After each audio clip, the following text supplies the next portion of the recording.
Hey, everybody, welcome back to another episode of the R3 podcast. Rescue, Rebuild, Restore. As always, a joint venture between Operation Restored Warrior and Encounter Online. I'm Shane. I'm here with John and Jordan, two great men. If you've been following this podcast, you know exactly who they are, and I'm sure you're excited about what they're going to bring. Even though I think today's content may cut a little bit close to home, may be a little bit challenging. So I'm going to try to keep my mind and my heart open, not take things too personally. And we're going to talk about something called the pose. And I'm just going to throw things over to Jordan to get us started. We talk a lot about heart wounds here. We're all about the healing and restoration of people to their purpose. What is the pose? And what does that have to do with any of that stuff? Well, the pose is the self-constructed image that we put up for other people to see so that they can't see some of those wounds and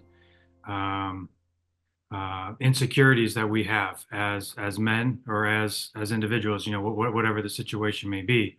So because I feel inadequate and I don't want you to know that about me, I'm going to overcompensate. There's kind of two ways to do it, which we can get into that. But for one example, say I'll overcompensate. Say with being overly aggressive. And so the message that I'm putting off is like, ooh, that guy, I don't want to mess with that guy. But really what I'm covering for is fear in my life because maybe I was picked on or bullied or physically abused by my dad. And so now there's this like, oh, I don't want to feel that way again. So now I'm gonna pose like you don't want to mess with me or else you'll feel my wrath. and I'm exaggerating, but that is what we do. To cover those broken places. And I'm sure as you're dealing with military folks, you run into that kind of pose all the time. All the time. And now, because I'll say we're trained in it and we do specifically address it. It's very easy to see in people, so it's pretty there. And it's not to put cast any judgment on them for doing it. It's a way that we try and protect ourselves when we're wounded. That's not the truest thing about us, but it is in the way that, and we have to get rid of it. You've got to be really honest and vulnerable about it with Jesus and generally with another brother. And then you can move on and then you take a step towards being an authentic man. I mean, what you're saying makes sense, but it also sounds, frankly, perilous. Like if you've got a crippling wound in your heart and one of your chief self-defense mechanisms is to put up what we're calling this pose. This is a pretty key piece of armor, and as such, it's probably pretty well defended. John, what kind of, let's say some guys have come to a drop zone, and you're starting to encounter their pose. How do you prepare for? I'm assuming the delicate surgery of removing this sort of exoskeleton. It's interesting too with the pose. And I know before I even came to my drop zone, it was that non-volitional. I didn't even realize what I was doing because it was a survival skill. I didn't realize the effect that it was having truly on whether it was the shame or guilt. And so when we get men that come to the drop zone, for us, just with that open heart, right? There's no expectations. We see right through it because we understand it now, because we understand why guys pose. We understand that they're posing because it's just a symptom of a deeper heart wound. So when they get there, one of the things that's awesome is the authenticity of the team. And so when you can be an authentic man, when you can share about the way you've posed or the things you've done in your life to cover up, whether it's shame or guilt or regret or fear, like Jordan was talking about, that's that delicate surgery that I think you're talking about, is to go in there and say, hey, we've all done it. Here's what it is. You might not even know it, but here's the underlying cause of it. And it's just having authentic men speak into you about that pose. Nobody ever wants to be called out on their pose. And we think we do great at putting it up. Everybody thinks they have it figured out. It's that armor that they've fabricated. And nobody wants it just busted down immediately. Sometimes that's what it takes. But when you're around a group of authentic men that can truly speak directly to your heart because they've been healed and restored, that's what offers I think the ability to truly surgically go in there and help remove that pose. Yeah. Well, why don't you paint a little bit of a picture for us? Let's say you've got, let's do a hypothetical here. You've got six guys showing up at a drop zone. What are the Yeah. different sorts of poses that you've quickly learned to identify? And Yeah, I what do think you think they mask? yeah, and a lot of it is so whether it's unworthiness, for instance, or they don't think they match up. One of the things we see at the drop zone, and I'll just use myself as a phenomenal example. After 30 years in the Coast Guard, I came to Operation Restored Warrior thinking I'm not a warrior in the kinetic sense. I was in the rescue community. I did criminal investigations. I never took rounds. I was never in the firefights downrange. And so I kind of posed in a way of, I wanted to talk about what I did in my military career to see if I fit in with these guys. And I would actually, instead of, hey, my name is John, I introduced myself as a former Coast Guard rescue swimmer, or I was a special agent, and I threw these other barriers up. And so we see guys come, and it's like they're trying to compensate sometimes to fit in, to say, hey, I am part of the group. Do you see me? When they come through. And some of it is their military career, some of it's what they're doing on the outside. But I think as men, we introduce ourselves not by our name, it's by what we've done or the position we Yeah. hold. Because what that does is if I show up and I say, like I used to do a lot, not realizing it, I would introduce myself as, hey, I'm one of the helicopter rescue swimmers here in town. Then you didn't ask questions about John. You asked questions about rescues, about the Coast Guard, the whole deal. And I didn't feel any sort of pressure that you were going to get into who I was or some of the shortcomings I felt like I had. Wow, that is super insightful. I mean, and we're talking about these examples are great. We're talking about soldiers for the most part. We're definitely talking about men. Yeah. But I think anybody listening can go. It's at the point at this time. It's like, oh, I can kind of see where I do that. Jordan, let me put you on the Yeah. spot here. We're three guys, but this is something that goes across gender lines. You have been involved in setting up and in training our facilitators for the women's program. You're part of the team that helps lead women's drop zones. When you start talking about the pose, I definitely think of guys, but like, how could our female listeners identify with like what might their pose be? What Yeah. could they be compensating for? Yeah, it's funny because both men and women we both do the same thing, but like you said, there's just different ways that we do it. I think one of the ways that women done it that they've shared, as they've come to our program or that you've seen is, um, and it's funny we're using the pose as like it's an image, it's a false front. Social media Yeah. is a huge to post pictures of your Yeah. family and how you decorated your house and oh, this is how awesome my Thanksgiving meal is and these are the Yeah. 27 accolades of my kids. Look at what a good mother I am and it's Yeah. very easy to post a whole bunch of things that are and they're good things. There's nothing wrong with those, but like when you're doing that, but then like your household, there's just tension in it. There's not good relationships between you, your husband, or with your kids. And so you're putting this image like, I've got this nice, great house. Everybody loves each other. Everything's Mm. fantastic. But Yeah. like everybody's screaming at each other on the inside. Like that's that's not healthy. That's a pose that everything is all good. Yeah. I think women also will. It's funny, like in the military, it's very easy to pose because it's one of the few things where you actually wear your accomplishments on the outside, your uniform. You can Mm. tell what schools you've been to, you can tell how many deployments you have, you can tell how many years you've been in, you can tell what unit you're attached to. Like, so I can look at you and in 5 seconds, I know a lot about you. But I Mm. think I think women in the same way, even how they look or dress or makeup or the style of clothes or the brand of clothes, you're trying to convey a message of this is who I am. I'm put together. I've got it. Don't worry about me. I'm beautiful. I'm doing what I'm supposed to be doing. Um, but it really is the question. Like one of the biggest talk about the wounds or messages of the wounds. I don't know if I'm leading into this, but one of the main things that I've seen said against women is just this message of that I'm not enough. Mm. I'm not enough as a mom. I'm not enough as a wife. I'm not enough as a housekeeper. I'm not enough in my job and as a mom. I'm not enough. I'm not enough. I'm not enough. And then so Yeah. then that's the wound. So then the pose is to prove I am enough. Look at how I am enough. look, I'm still going to yoga classes. I'm still doing parenting things. I'm still on the PTA. I've got a job too. I'm doing like, look, I am enough. So Yeah. that can drive some of those behaviors. Hmm. It seems like this pose is a self-defense mechanism, but do people believe their own pose? Is it actually a source of comfort, or do they know it's false? If you get Yeah. stuck in it long enough, you'll believe that it's actually true. But I think you know that you're faking it. I think that's why there's everybody's tired. You can go to any random person, hey, how you doing? Like they really are tired, Yeah. Truly honest. tired, Yeah. because you're trying to keep up appearances at work, at church, at home, with friends. Like how many poses? Usually it's not just one. Usually it's depending on who you're with and what group at what time, and that just gets exhausting.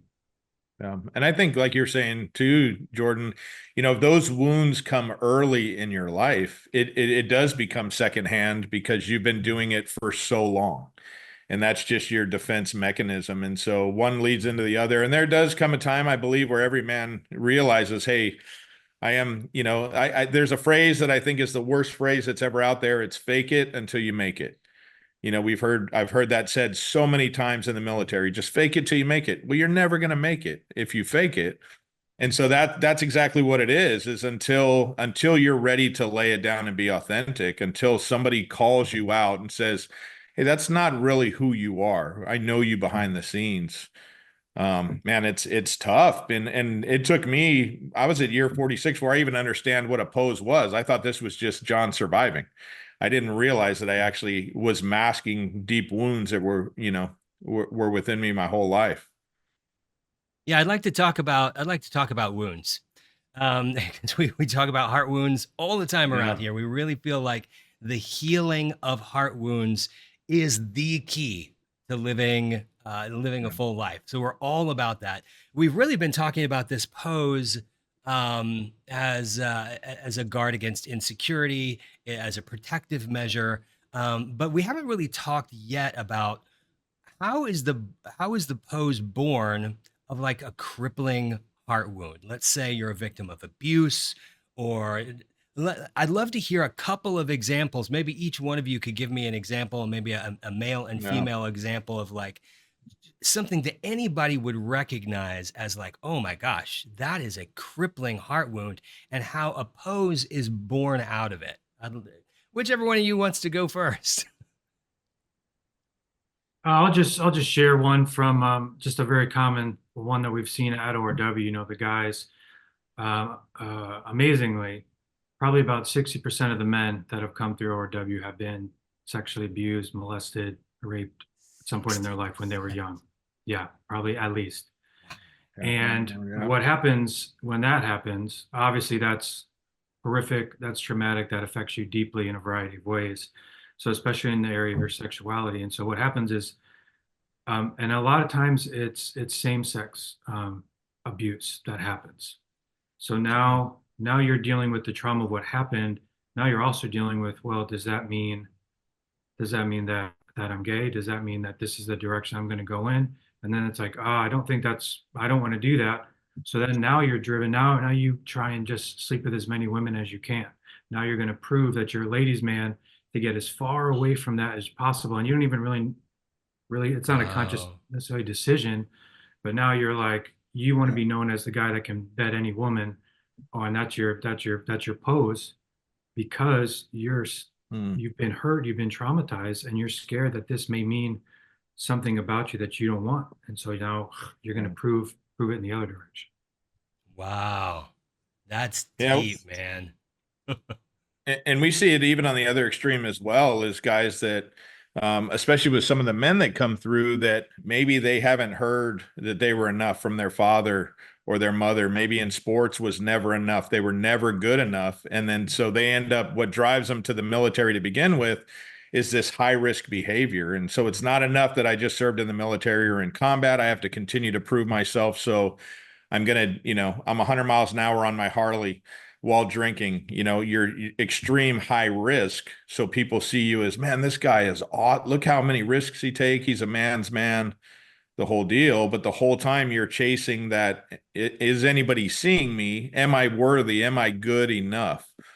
And so those are, that's one I think we see a lot at the drop zones is that, and that comes from an early age, with these men that have never felt like anybody saw them. They're not worthy. They're not, any of those things. And so high risk behavior is something that becomes a definite pose.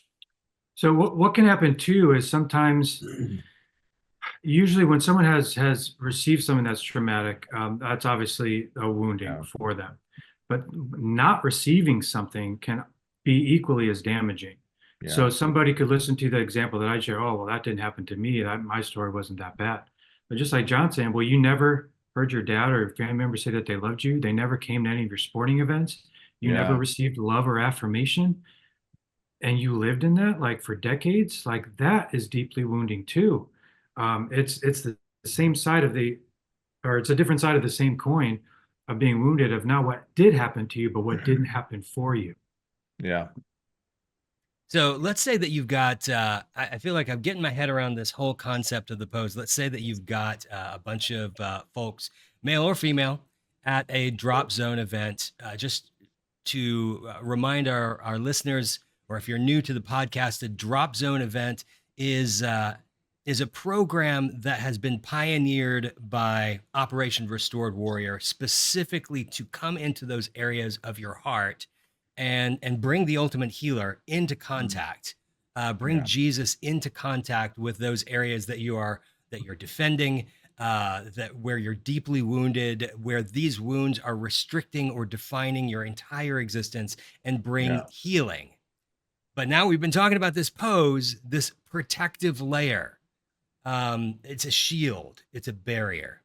And so before you can come into those wounded places and bring healing, you got to get through the defenses.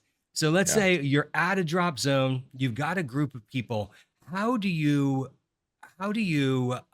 get them to see their pose? This is a big question, I guess. How do you get to see their pose? More importantly, how do you get them to relinquish their pose? What is that sequence of events? Mm. Because that's something we all need to do, and we may not be able to come Yeah. straight to a drop zone to do it. Sometimes it can be really hard to hear that you're posing from somebody else, even Yeah. though like it could be blatantly obvious. So I the bet. way that we sort of mitigate that at a drop zone is just what you're saying is we give the guys or girls questions. Go ask Jesus, how have I been posing? Hear it from him. So you're not hearing it from us. I could tell you, and you're gonna be like, no, I don't do that. No, that's not. But when you're out there alone with Jesus and it's quiet and you're asking him, Jesus, how have I posed? And let him reveal to you in the gracious Yeah. way that he does, then you're like, or sometimes even as on their way outside to answer the question, they're like, he told me, I know how I do it. I know he showed me already. And it's Yeah.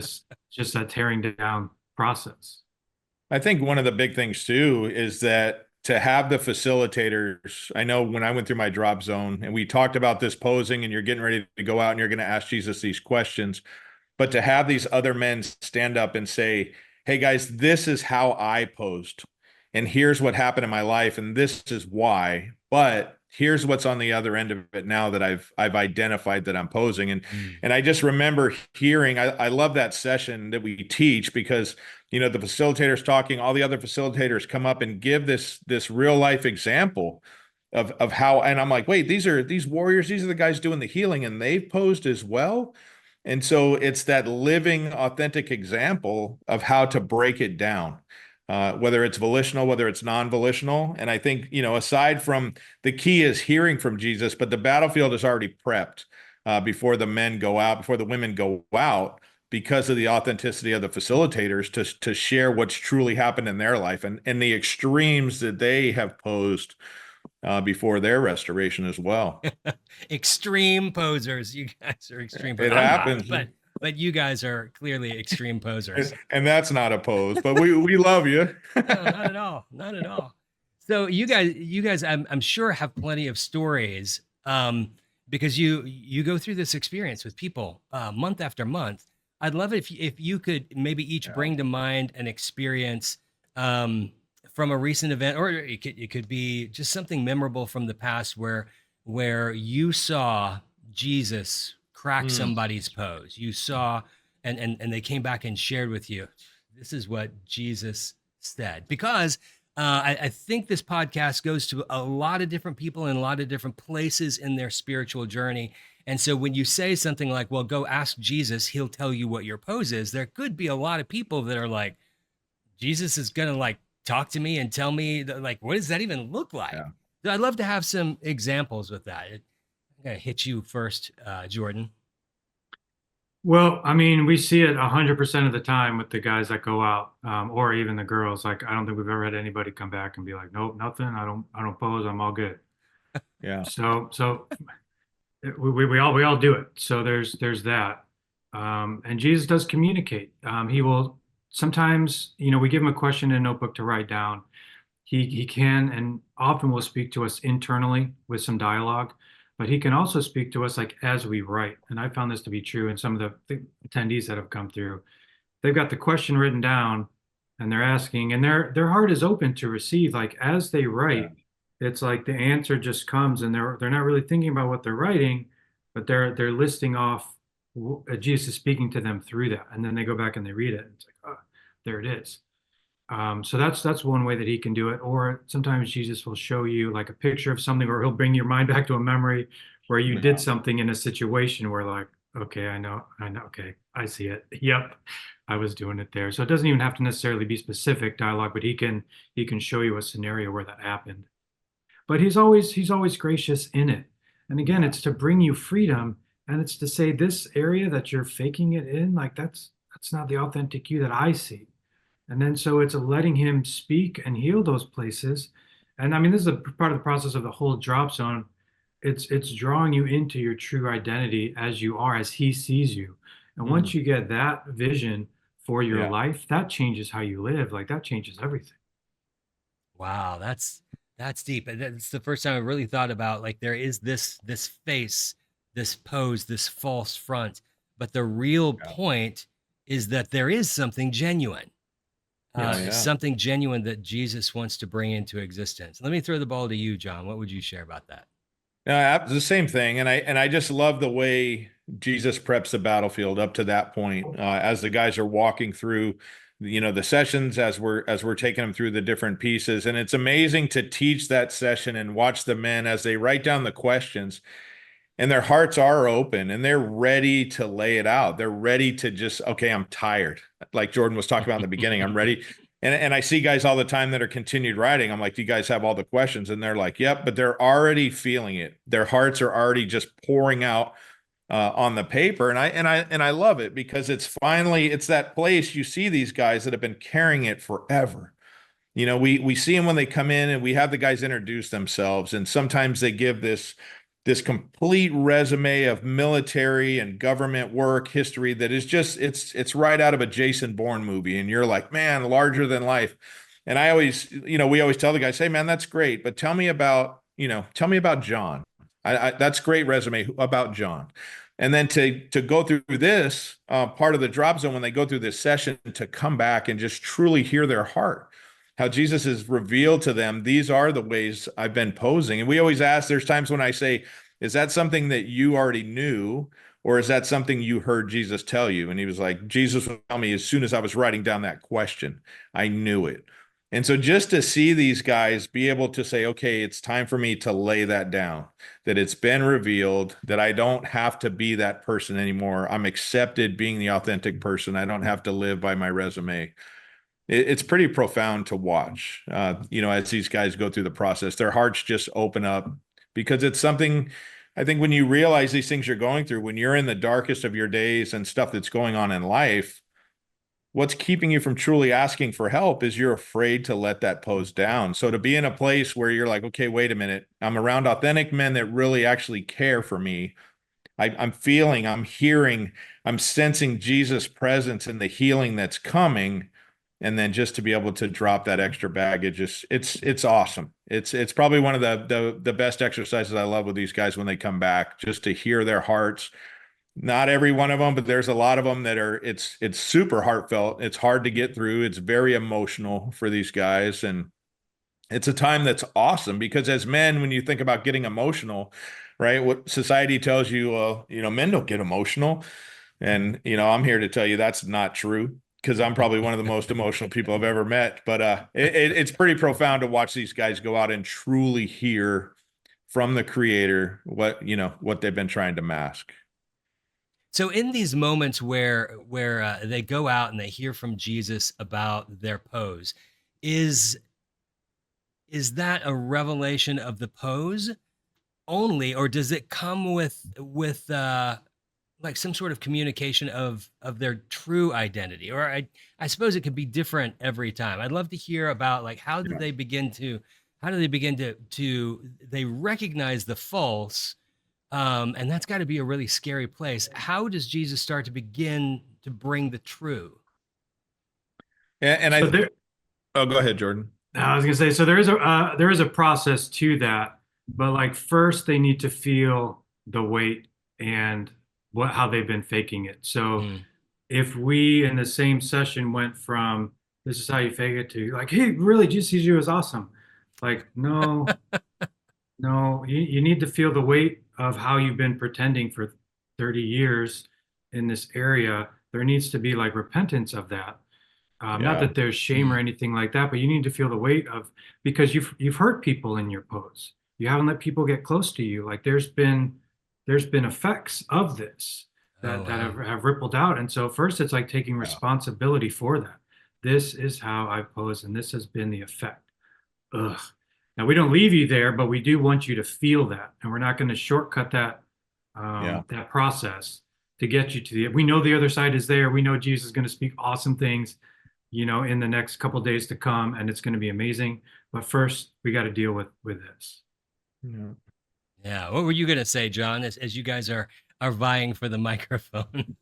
No, no, it's good. And I agree 100% with Jordan, just for them to feel the weight of it because everybody wants the easy way out. Yep, this is it. Okay, I'm done.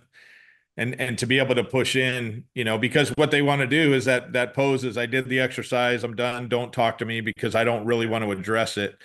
But to be able to see, I think what happens once that first guy shares his result, after coming back, it's amazing to watch the table, the lightness come about, and everybody's like, okay, this is it. I can say what I need to say, and so once the first guy's the brave guy that's like, I'll tell you what happened, and then all of a sudden, all the walls start to come down, the armor starts to fall off, which is pretty awesome. Yeah. One of the challenging, I'll say, types of people. That's probably not the best way to say it, but is typically guys that have been like either grown up in the church or they have degrees or they've been in ministry. This is extremely challenging Yeah. for Oh them really? because they're Oh always yeah. at the top. They always have the answers. They're always helping everybody else. So Wow. now you're in a group of men and you're going to say, how have you been faking it to everybody? And that's Yes. that's maybe your livelihood. Like that can be really challenging for some Yeah. guys, and they may sit there like, well, I don't really pose. I think that's your I pose, think, that you have it all together and you don't ever fake it. Um, so I mean, so that's a challenging one that we've seen. Guys will sometimes use humor as a pose, always alleviating the pressure of the situation, even around this conversation. I don't really do that, but he showed, like there's making comments to always release that. There's guys that, like John was saying, are like the one-uppers, like whatever you did, like they had more deployments, or theirs was more kinetic, or they were served longer than you, or they jumped out higher altitudes than you did, or whatever it is. It's like, okay, yeah. cool. But that's still, you're still trying to get like validation from that. And those things are true, but it's coming from an insecure place. And so Jesus, you did those things and those, like, that's great, but like he had to Yeah. bring you to freedom. So you don't find your identity in those things that you did. You find it in him and what he says about you. And that's a huge shift for men to Yeah. do. Yeah, I'm going to come back to you guys each for a final thought in just a second. But I feel like for our listeners and viewers, as you're wrestling with this idea of the pose, because we do believe that Jesus does speak, he does communicate things to us. You may already, Yeah. in the course of this conversation, be hearing hey, this is how you pose. This is a false self that you're presenting as a defense. You may be saying something like, I know why. I know the wounding. I know the insecurity. I know what you're trying to protect. I get that. And as you hear these descriptions of like why this pose needs to come off, you get that. But then at the same time, like, what are you gonna do? Like, if you're just a listener, you're just gonna take off this pose, and then what? Leave yourself unguarded and go out to work, and you need some support. This is an area that is a key part of a process. I mean, honestly, we don't recommend that you just remove your pose and go out into life. I mean, there are underneath the pose, there are some sensitive areas. And so this is where I want to remind you all that this whole process that we're talking about, the drop zone, it's available to you.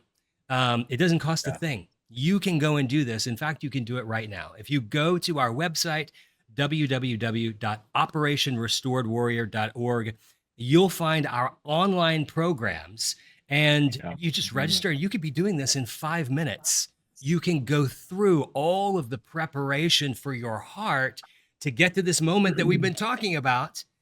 These same folks will guide you through dealing with the pose, but then these same folks, and most importantly, Jesus himself, will guide you into the steps afterwards, where you're going to find healing, where you're going to receive a true identity, where really you're going to be rebuilt and restored to who God made you to be in the first place. So that's your application for this. It's not just like, hey, don't pose, go be authentic, have a great day. No, this is part of a life-saving process that every week we invite you to go on. So I'm going to throw it over to you, John, for any last thoughts you have. And I think you just hit on it. What women want is that authentic relationship with Jesus, that authentic healing.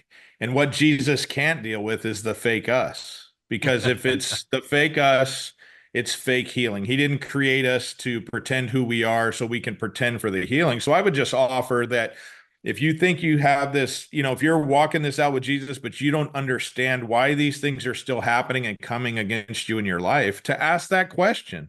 What is it about me, or what is going on in my life that it is not authentic, that is keeping Jesus from authentically restoring the heart that he put in me? Sometimes he can't heal, as we say, he can't heal who you pretend to be. He can only heal who he created you to be. And so the authentic healing is what we want, and the authentic person is what Jesus wants from us, and that's it. Man, that's deep. That's good stuff. Jordan, you got a closing thought for us and wrap us up? Yeah, I mean, one of the guys on our team said this, and I thought it was just fantastic. He said, Jesus didn't die for who you're pretending to be. He died for who you actually are. Yeah, come on. Yeah. So let's just get real. Let's get free. Like, just let it go down. Come on. There's life on the other side and freedom on the other side. Like, you go through the uncomfortability of facing it. Okay, then repent. Jesus heals you. Then let's get to who he created you to be without that, So there's that abundant life that's just waiting to be taken part of. Yeah, that's why we're here. Wow. That's why we do this, is we have seen over and over and over people living small, pained, wounded lives released into genuine, absolute fullness of life. Yes. Just by what Jesus does. It's just what he does. And we have been lucky enough to guide people into that. That's all we do. And that's why we're doing this podcast. So we're super excited that you came by again. If this has been instructive or inspirational in any way, you could really help us out anytime that you like, subscribe, and especially comment. All the algorithms light up, and more people find us. And so we would really appreciate that. And that's it for this week's episode of the R3 podcast, and we'll see you next time.